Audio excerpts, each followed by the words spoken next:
चौकट बी लय भारी दिसायली आहे. चौकटीचं किती अंतर आहे मोठं चौकटीचं. 1.25 लाख रुपये लागले चौकटीला.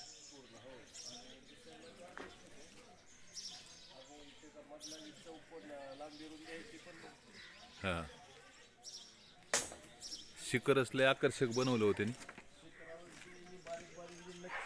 हा त्या नक्षीचा बघा ना किती म्हणजे आकर्षकता आहे त्याच्यात. हो. बनवलंय किती त्यांनी, कला कशी केली सुंदर.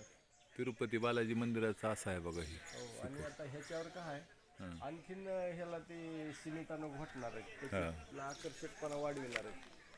आता फक्त ही सिमेंट आणि त्या वाळूमध्ये त्याचं प्लॅस्टर झालं आणि त्या प्लॅस्टरमध्ये त्यांनी ती नक्षी काढली. आता त्याला सजविण्यासाठी वरी कुटिंग करणार आहेत त्या. हो हो हो.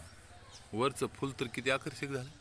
फार सुंदर असे प्रत्येक ठिकाणी फुलं केलीत ना. हो, फार सुंदर आहे ते फुल. आणि ते गणेश मंदिर कुठं करतो म्हणजे गणपतीची मूर्ती इथं आपण म्हणालीत का. हो, ह्या चौकटीच्या चौकटीच्या. वरच्या साईडला म्हणत होते. हां. ते बघू आपण आता सगळ्याचं विचार. चौकट आता मारुती मंदिराला गणपतीचं जमती का प्रतिमा, नाही तर मग रामाची करावी. हो, राम सीता जमते. रामाची मूर्ती वरी काढले तर. कारण रामाचा भक्त हनुमंत म्हणलेस. श्रीरामाची मूर्ती वरी केली का मस्त होते. हे बघा हे आपले चौकट मंदिराचा गाभारा. अभिषेक ही करायला भरपूर जागा झाली. भरपूर पटाकून झालं. हत्तीनं बी शोभा वाढविली बघा.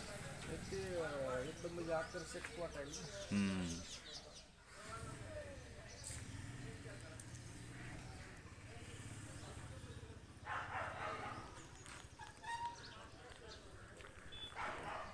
वडाची बी लाईफ भरपूर झाली बाबा.